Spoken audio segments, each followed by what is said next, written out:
oportunidade de viver esse final de século, com toda essa loucura, vamos dizer, que está acontecendo no sentido em que, vamos dizer, as coisas estabelecidas estão se desfazendo, né? Você vê os sistemas financeiros, ninguém sabe para onde é que vão, os próprios sistemas políticos estão mudando assim de uma maneira... Ao mesmo tempo, você vive numa época assim do descobrimento, e é uma coisa assim que é fantástico, porque todo dia você sabe de uma nova coisa. Então eu acho que para quem está ligado nisso, quer dizer, está ligado na capacidade do homem, é um momento da história assim, que é assim, um pouco como a renascença, né? Quer dizer, é o fim de uma coisa, mas ao mesmo tempo está explodindo aí 500 mil outras coisas, né?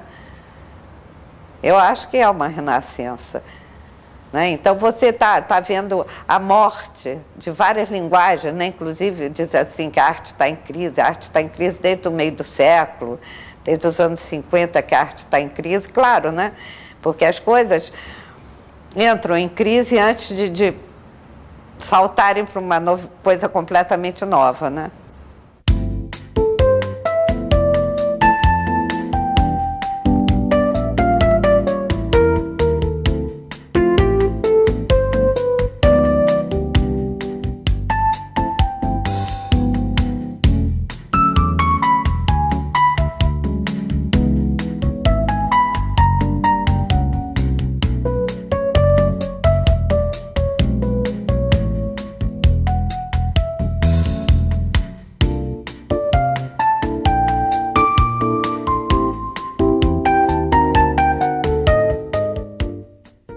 Minha infância foi muito divertida, porque eu morava numa casa em Ipanema, e Ipanema naquela época tinha pouquíssimas pessoas morando, pouquíssimas casas, todo mundo se conhecia, né?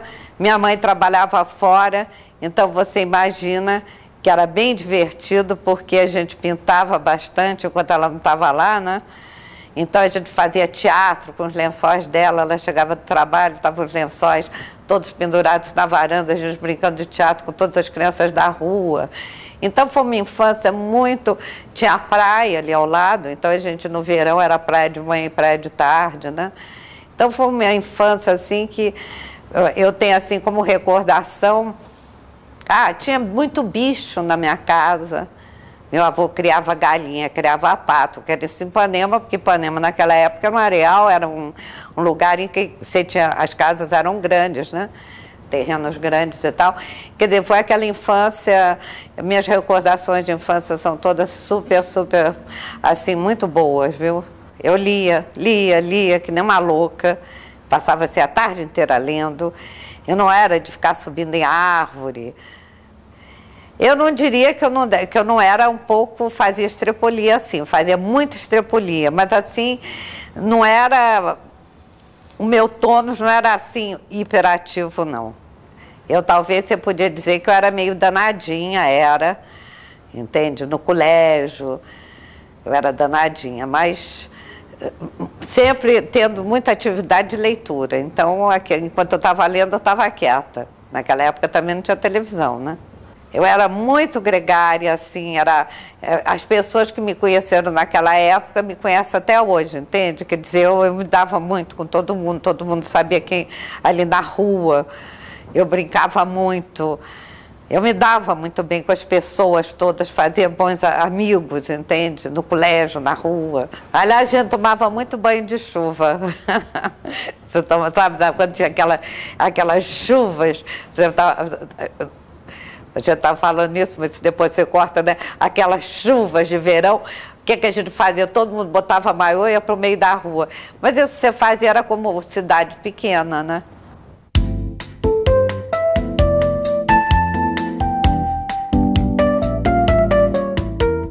E quando eu já estava adolescente, e a gente frequentava o Arpoador, a gente ainda não tinha não era ainda nem chique ficar lá com as bandas da Montenegro, que é Vinícius de Moraes hoje, né? Já havia um clima, vamos dizer, ali no Arpoador, por exemplo, as moças iam com o umbigo de fora, né, de 2 peças. Aquilo era uma ousadia incrível. Nós todas que frequentávamos ali o Arpoador, a gente já começamos ali, a botar, era ali ou em frente ao Copacabana Palace, eram os únicos lugares em que uma moça de família ia com seu umbigo de fora, né? Mais tarde houve a imigração para o Pier, mas isso foi o Pier foi 60, 70, não é? E depois então é que começou o Montenegro ali. Agora eu me lembro, por exemplo, na época em que ia Leandro Conder, ia Zuenir, quando começou aquela turminha a frequentar ali em frente, era exatamente assim, um pouquinho antes de chegar da Rua Montenegro, que se juntava ali uma turma. Aí essa turma toda, puxa, realmente eram as pessoas que estavam começando a fazer cinema, que estavam começando tudo. Eu acho que ali era um foco de todo o pensamento, entende? De toda a arte, de tudo. Ali, realmente, você saía para o Brasil todo, né? Tanto com a música. A Bossa Nova foi o começo da música brasileira no exterior também, né?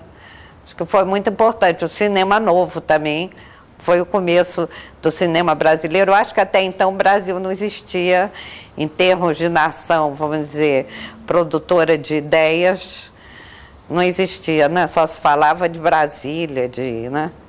Eu me lembro com muito carinho do Tom, porque foi uma pessoa que eu conheci a minha vida inteira, porque quando eu me mudei para Ipanema também foi a mãe dele, a tia dele, minha mãe, a mãe dele e a tia dele, todas trabalhavam juntas. Enfim, eram famílias muito... Porque o pai que criou ele, né? Não era o pai dele, o pai que criou ele, era meu primo irmão. Então, quer dizer, além do mais, tinha esse laço familiar. E teve uma época que eu vivi com o baterista dele, o João Palma, foram 2 anos. E aí eu fiquei conhecendo até o Tom muito melhor, né? Porque realmente estava junto com ele, eu fiquei com ele em Nova York 2 meses. Nós ficamos lá. Então eu conheci ele muito melhor. Tem o Zuenir, que eu conheço também, sei lá, desde que ano que eu conheço o Zuenir, há tanto tempo que eu já esqueci, mas vamos dizer, há uns 30 anos, e que hoje é essa maravilhosa pessoa, né? E escritor, né? Porque ele não é mais jornalista, eu acho que ele agora é um escritor, né? Milor eu vim conhecer mais tarde, mas assim, de ser muito amiga, eu vim conhecer mais tarde. Não é meu amigo daquela época. Quando o Zezé Mota ainda fazia, teatro ali na Praia do Pinto, conheci Zezé daquela época. Eu conheci o Zé Medeiros, que era aquele fotógrafo de cinema, conhecia muito o Zé Medeiros. Eu conheci muito o Tasso de Castro, eu conheci, quem mais? Enfim, o Cazé, o Marcos Vasconcelos, enfim, aquela turma toda que frequentava o Antônio. Eu acho que eu conhecia todo mundo que fazia alguma coisa naquela época, porque todo mundo frequentava os mesmos lugares, né? Não éramos tantas pessoas assim, a cidade era muito menor. Então, se você for falando aí da minha geração, eu acho que eu conheço todo mundo, entende?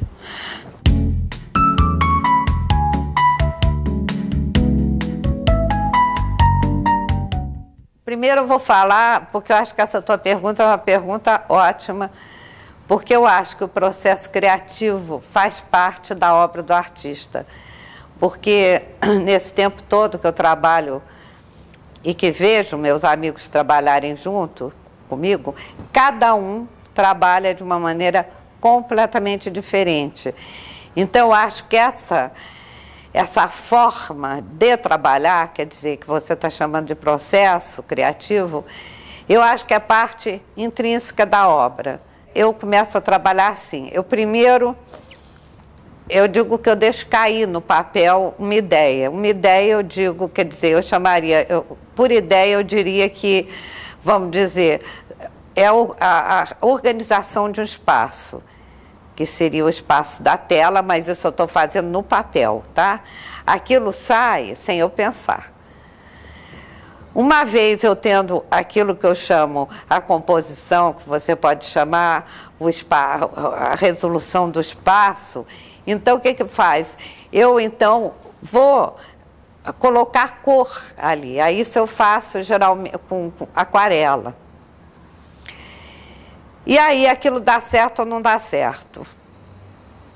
Quando dá certo, porque ao botar a cor, por exemplo, você que tinha uma organização espacial perfeita, de repente, no que você bota a cor, aquilo fica horrível, não dá certo, não sei, não desanda. Uma vez aquilo dando certo, então aquilo está resolvido para mim, quer dizer, é como se eu tivesse um quadro resolvido, uma ideia, porque para mim um quadro, antes de ser quadro, é uma ideia, né? Aí sim eu parto para a tela. Então, quando eu vou fazer a tela, eu já resolvi tudo no papel antes. Então, você vê que o meu processo ele é todo feito por etapas, né? Não tem nada, se me der uma tela em branco, acho que eu vou ficar olhando para a tela em branco até o fim da minha vida, e ela para mim, porque, não sei, e eu acho que isso é muito pessoal, entende? É como você vai conseguir coordenar suas ideias ou coordenar teu processo criativo para ele se transformar em realidade. Então, eu acho que a parte mais difícil do trabalho justamente, entende? É esse momento, né? Que é lá em que você faz da tua obra uma coisa que vira real, né?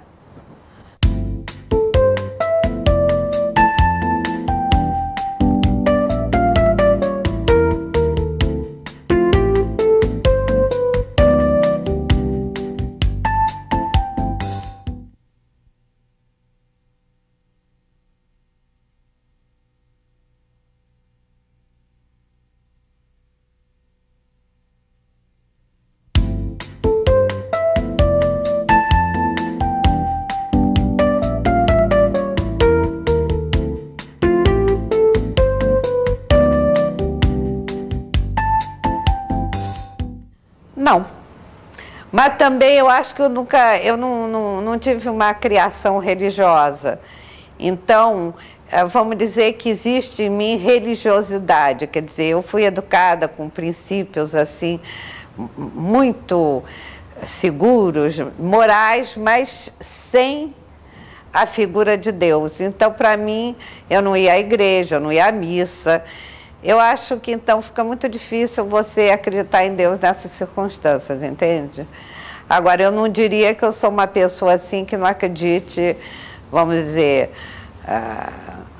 em que eu acredito? Sei lá, eu acredito nas forças, eu acredito no homem, eu acredito, enfim, eu sou cheia de crenças assim, mas não acredito em Deus. Eu acho que nós somos parte do cosmos. Inclusive, aqui em casa, nós tivemos aulas de física quântica durante o que eu acho que foram 3 ou 4 anos. E quando você passa a estudar a física quântica, que quer dizer, a micro e a macrofísica, tudo que você está sabendo hoje, quer dizer, do mundo molecular, quer dizer, é uma coisa assim tão extraordinária que a ideia de Deus se torna até uma ideia pequena.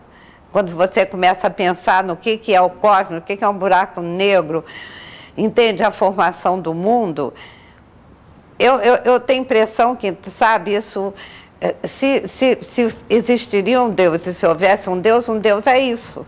Porque é uma coisa assim absolutamente que você fica assim... como eu diria, eu acho que nem essa imagem de Deus de velho barbudo, ou de nenhum milagre, ou de nada que a gente conheça pode ser tão fascinante, né?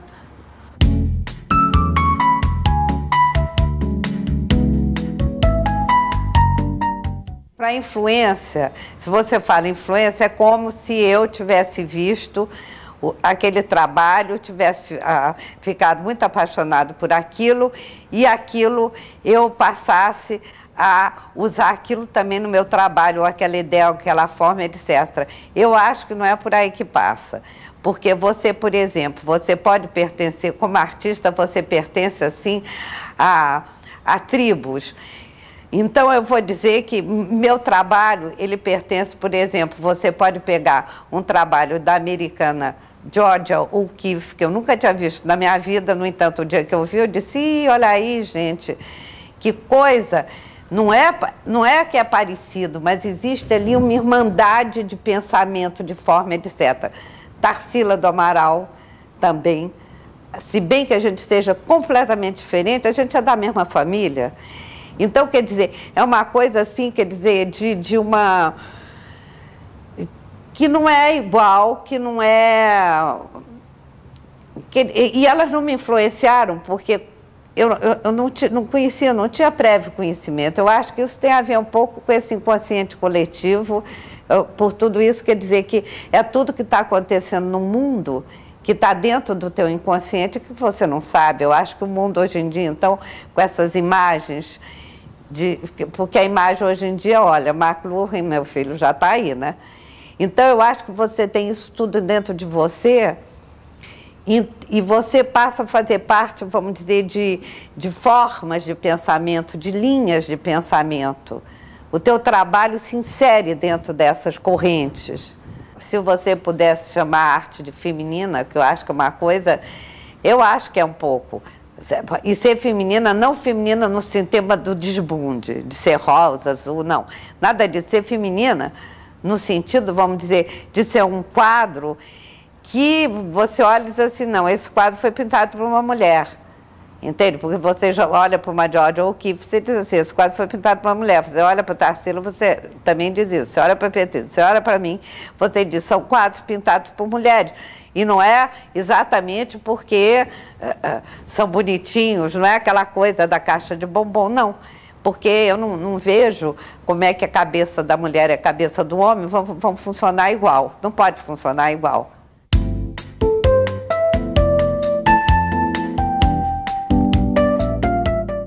Eu sou política, assim, no sentido do interesse que eu tenho pela política, eu leio tudo, entende? Quer dizer, teve o meu célebre, eu tive problemas em 1971 com a polícia, em relação à política, né? E eu tenho, assim, um interesse, assim, fundamental, inclusive, quer dizer, uma coisa que eu brigo, isso faz parte do meu cotidiano, faz parte de mim, é a briga pelo direito do indivíduo. Eu acho que isso no Brasil ainda é uma coisa que está começando agora, mas começando, acho que nós estamos nessa... A gente está assim tão atrasado, porque foram 20 anos de ditadura, aí o cidadão não tem direito mesmo nenhum. Mas eu acho que a gente está indo muito devagar nisso, quer dizer, a nossa justiça não funciona. Então, e por aí vai, o teu direito de cidadão aqui no Brasil é uma coisa assim que é ridículo ainda. E isso, para mim, é uma batalha, quer dizer, eu acho que isso é política, e isso é uma batalha, quer dizer, que eu, pelo menos, todos os dias, de alguma forma, eu trabalho nisso, porque eu saio da minha casa, se eu vi que o vizinho botou lixo aqui, eu vou bater na porta dele, eu vou dizer, olha, não dá pé, porque eu estou defendendo aí o meu espaço, a minha rua. Eu vou para o guarda municipal, eu já fui, aliás, 25 vezes a guarda municipal aqui na esquina para reclamar, porque eu não posso passar na calçada, entende? Porque eu digo, olha, tem uma lei federal, então é o seguinte, eu tenho que poder passar na calçada, eu não vou andar na rua, eu me recuso, nem que eu venha aqui 30 vezes, eu vou vir aqui sempre que eu não puder passar na calçada.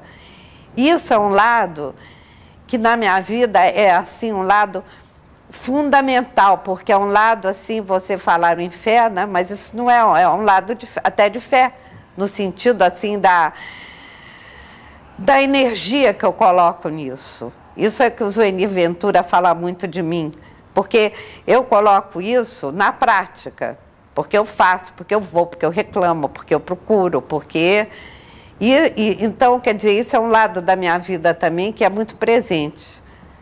E eu acho bom falar nisso, entende? Para ver se as pessoas... Eu tenho uma amiga minha que não é brasileira, que ela diz, mas Marília, brasileiro faz filho e não reclama, entende?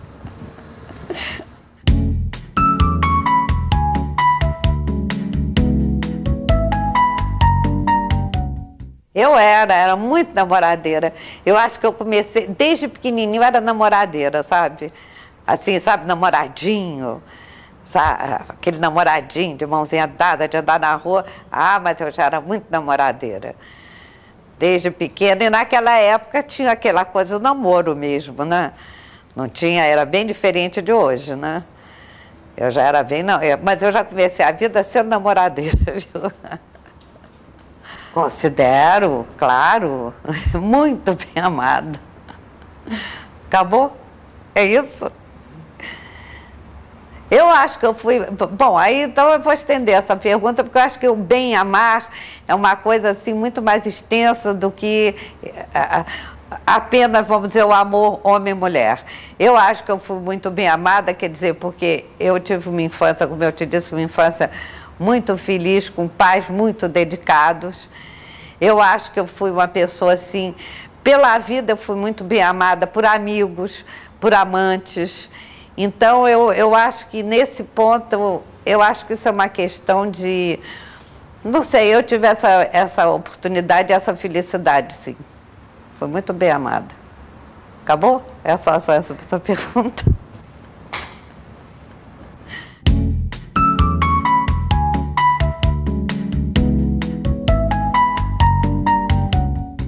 Ai, meu Deus!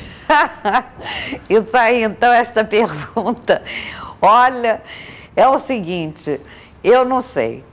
Por quê? Aí eu te respondo de novo assim. Você, quando se olha no espelho, você olha e você vê alguém. Agora, aquele alguém que você vê não é a pessoa que as outras pessoas veem. Então, a Marília Krans é uma mistura da Marília que eu vejo no espelho com a Marília que você está olhando aqui sentada, né? É somatório. Agora, como é que eu explico isso? Não explico. Você explica.